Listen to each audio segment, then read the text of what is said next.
ગુજરાતભરના તાજા અને સચોટ સમાચાર મેળવવા માટે અમારી રાષ્ટ્રીય સમાચાર ચેનલને સબસ્ક્રાઇબ કરો અને બેલ આઇકન પર ક્લિક કરો। 16 સપ્ટેમ્બર 2024ના રોજ કાપોદ્રા પોલીસ સ્ટેશન હદ વિસ્તારમાં આવેલા બરોડા પ્રેસ્ટેજ પાસે વિરાણી ડાયમંડની સામે ઓવરબ્રિજની નીચેથી યુવકની હત્યા કરાયેલી લાશ પોલીસને મળી આવી હતી। પોલીસની તપાસમાં સામે આવ્યું હતું કે મૃતકનું નામ અરવિંદ રાઠોડ છે અને કોઈ અજાણ્યા ઈસમ દ્વારા પથ્થર વડે અરવિંદને માથાના ભાગે તેમજ મોઢાના ભાગે ગંભીર ઈજા પહોંચાડી તેની હત્યા કરવાનું સામે આવ્યું હતું। આ સમગ્ર ઘટનાને લઈને કાપોદ્રા પોલીસ દ્વારા હત્યાનો ગુનો દાખલ કરવામાં આવ્યો હતો, તો બીજી તરફ સુરત ક્રાઇમ બ્રાન્ચની અલગ અલગ ટીમો પણ આ બાબતે તપાસ કરી રહી હતી।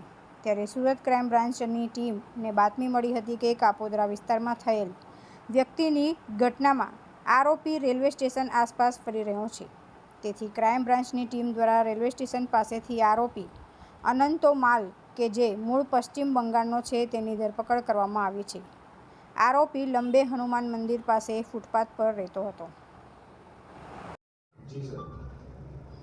ગઈ તારીખ 15/16ની મોડી વહેલી સવારે રાત્રિના 2:30 વાગે કાપોદ્રા વિસ્તારમાં બરોડા પ્રેસ્ટેજ વિરાણી ડાયમંડની સામે ઓવરબ્રિજની નીચે એક ઈસમની ડેડ બોડી મળી આવેલી, જેમાં તપાસ કરતાં એ માણસ મરણ જનાર અરવિંદભાઈ પોપટભાઈ રાઠોડ નાઓનું નામ જાણવા મળે અને તપાસ દરમિયાન અનડિટેક્ટ મર્ડરનો ગુનો દાખલ થયેલો ક્રાઇમ બ્રાન્ચની વિવિધ ટીમો તપાસ કરી રહી હતી। દરમિયાનમાં પોલીસ ઇન્સ્પેક્ટર જે.એન. ગોસ્વામી અને એમની ટીમને એક ઇન્ફોર્મેશન મળી કે આ ગુનામાં અનંતો માલ સન ઓફ રામમાલ લલહોટી જે વેસ્ટ બેંગાલનો રહેવાસી છે, બીરભૂમિ ડિસ્ટ્રિક્ટનો, અને અહીંયા વરાછા રોડ પર ફૂટપાથ પર રહે છે।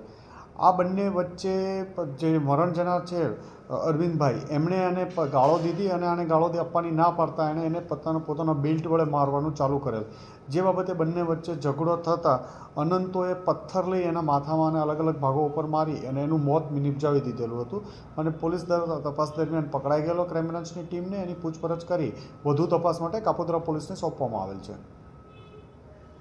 બંને મારનાર અને મારનાર શું કામ ધંધો કરે છે? છૂટક મજૂરીનું બંનેનું કામ છે। રોડ પર જે મરણ જનાર મારનાર છે એ ફૂટપાથ પર રહે છે અને બંને છૂટક મજૂરીનું કામ કરે છે। અરવિંદભાઈ જે મરણ જનાર છે એને કંઈ બોલાચાલી થતાં એને ગાળું દેવા રોડ પર મળતા ગાળું આપેલી અને જે ગાળું આપવાની આને ના પાડતા આરોપીએ એને પોતાનો બેલ્ટ પર પેન્ટના બેલ્ટ કાઢી અને એનાથી મારવાનું ચાલુ કરી દીધું હતું, જેથી અનંતોએ એક પથ્થર બાજુમાંથી પથ્થર લઈ અને એને મારીને એનું મોત નિપજાયું। હત્યા કર્યા બાદ આરોપી ક્યાં ફરાર થઈ ગયો? પોલીસે ધરપકડ કરી। હત્યા બાદ આરોપી અલગ અલગ જગ્યાએ સુરત કપડાં પહેરવેશ બદલી અને અલગ અલગ જગ્યાએ સુરત સિટીમાં જ હતો, જેમાં ક્રાઇમ બ્રાન્ચની ટીમને ગોસ્વામીને બાતમી મળતા એને રેલવે પ્લેટફોર્મ પાસેથી પકડી પાડવામાં આવ્યો। મરણ જનાર મારનાર કામ ધંધો શું કરે છે? એ લોકો છૂટક મજૂરી બંને કરે છે। તુલસી શર્મા સાથે રાષ્ટ્રીય સમાચાર સુરત।